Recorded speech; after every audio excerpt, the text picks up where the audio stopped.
மண்டல செயலர் வர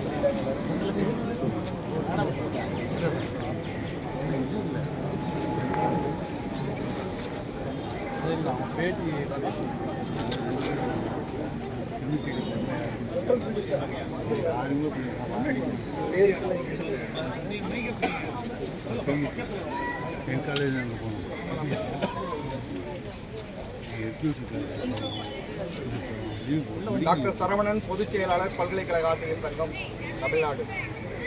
இன்றைய நாள் எங்களது போராட்டம் கடந்த 4 வருடமாக அரசு கல்லூரி ஆசிரியர்களுக்கு மட்டும் பணி மேம்பாடும் பணப்பயன்களையும் இந்த அரசு கொடுத்திருக்கின்றது.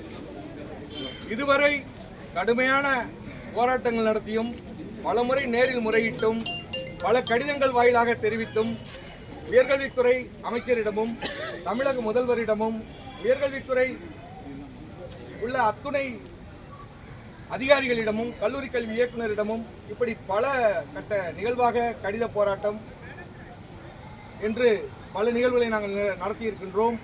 ஆனால் தொடர்ந்து தமிழக அரசு எங்கள் மீது பாராமுகமாக இருப்பது மிகவும் வருத்தத்திற்குரியது. இந்த நிலையிலாவது எங்களுக்கு உண்டான பணப்பயன்களையும் மற்ற பணி மேம்பாட்டு பலன்களையும் உடனடியாக தமிழக அரசு வழங்க வேண்டும் என்று எங்களது ஒட்டுமொத்த பல்கலைக்கழக ஆசிரியர் சங்கத்தின் சார்பாக கேட்டுக்கொள்கின்றோம். அது தொடர்பாக இந்த அரசு நல்ல முடிவை விரைவில் எடுக்க வேண்டும் என்று கோரிக்கையும் வைக்கின்றோம். நன்றி.